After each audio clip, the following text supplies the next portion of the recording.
How you doing?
Lights up. William Shakespeare, humanity's greatest playwright, and hell's most diabolical purveyor of entertainment, looks on as a brave mortal on an Orphean quest enters.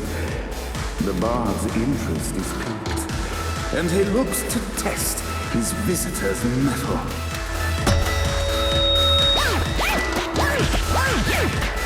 The masked tragedies were to enemies cowering as they approached. But soon they realized that they faced a foe with courage and nobility, traits uncommon in the fires of perdition.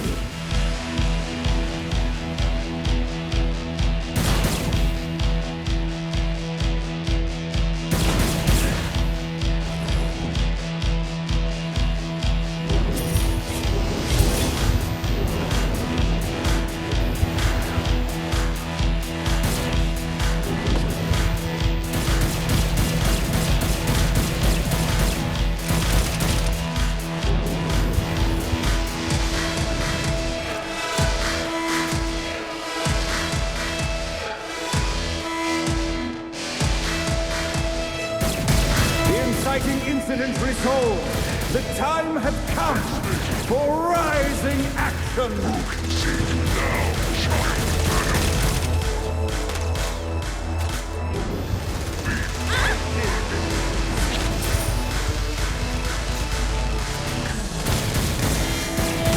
The battle raged on below, and as bullets and blood flew, the bard arched a curious eyebrow.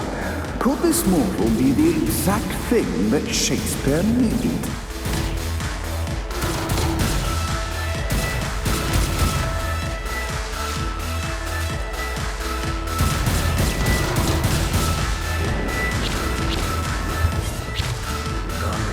This battle is far from over, mortal. Arise! And now, Act 3!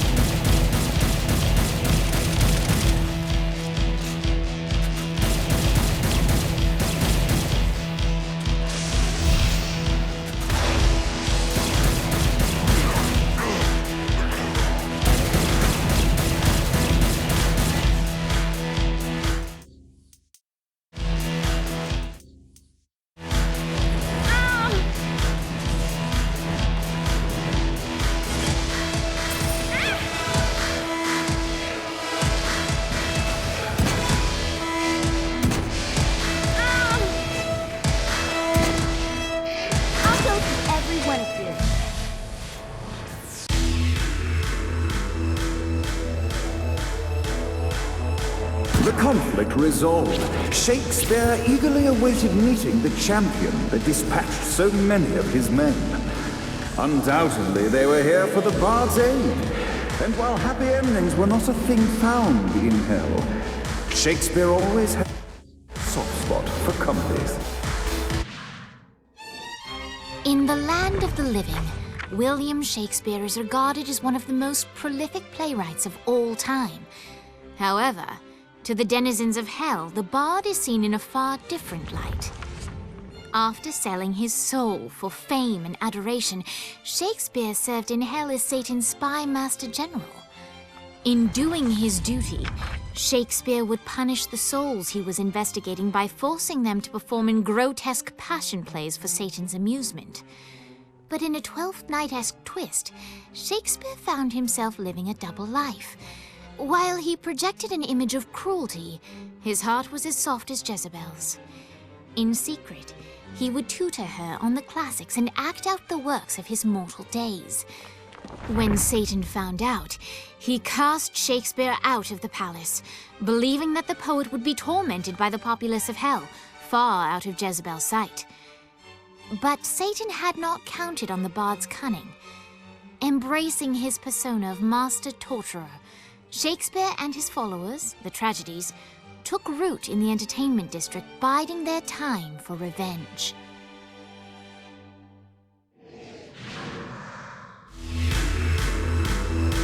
So Shakespeare called forth the Deus Ex Machina to bestow our protagonist with the arcane power of Force Stomp.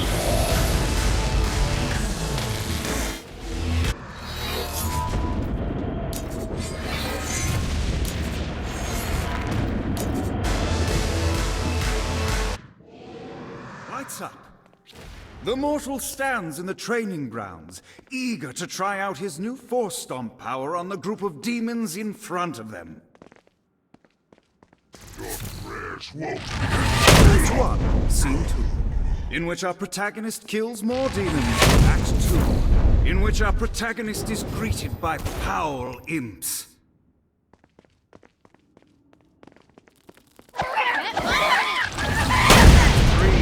In which our protagonist learns that Force Stomp even works on flying enemies, enabling them to remove a dark inciter's shape before shooting them to death. The day is won, and the curtain closes on our noble hero.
Johnny can keep up.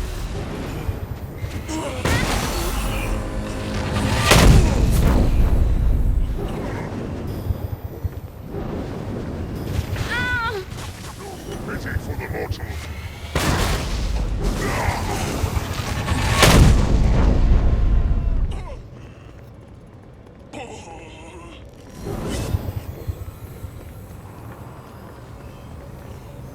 Out of the car!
prison in hell look like?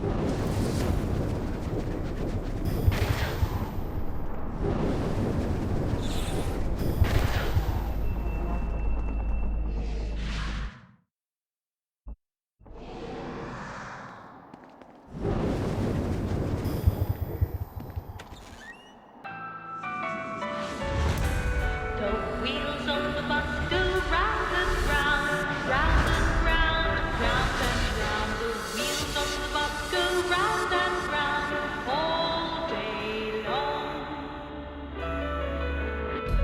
The horn on the bus goes beep, beep, beep, beep, beep, beep, beep, beep, beep. Horn on the bus goes beep, beep, beep all day long. This is so much better than therapy. The bell on the bus goes ding, ding, ding, ding, ding, ding, ding, ding, ding. The bell on the bus goes ding, ding, ding all day long. You know, I gotta say, the song is pretty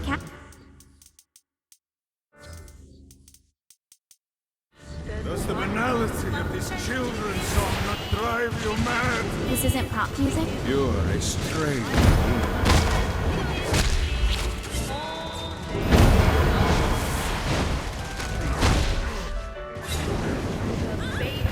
Bus say wah, wah, wah, wah, wah, wah, wah. Babies on the bus say wah, wah, wah all day long.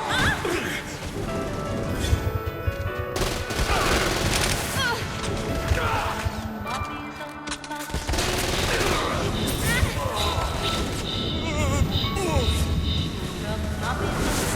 say all day long. The wheels of the bus go round and round, round and round, round and round. The wheels of the Anyone bus else wanna go play? round and round all day long. The wheels of the bus go round and round, round and round, round and round. The wheels of the bus go round and round all day long. The horn of the bus goes beep, beep, beep, beep, beep, beep, beep, beep. The horn of the bus goes beep, beep, We must end this infernal music! Come, let us return to my castle, so we may plot our next steps in proper surrounds. Johnny led Vlad back to his castle, which since his incarceration became a haven for frat parties and squatters. But the systematic impaling of trespassers would have to wait. Vlad was a man of his word, and was eager to provide intel that could aid in hobbling Satan's armies.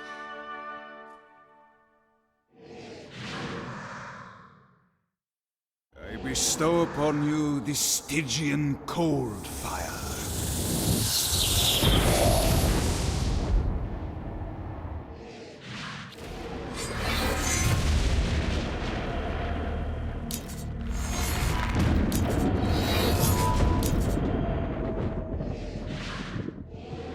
I brought you to this inferno to teach you about the power I have granted you.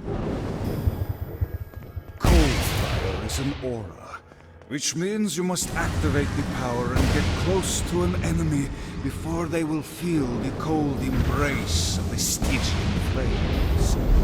Try it again. Well done, my friend. Now here comes a dark inciter. Use your aura, then get close to him to take that. You've done it. Doesn't it feel good to watch an enemy burn?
a rush?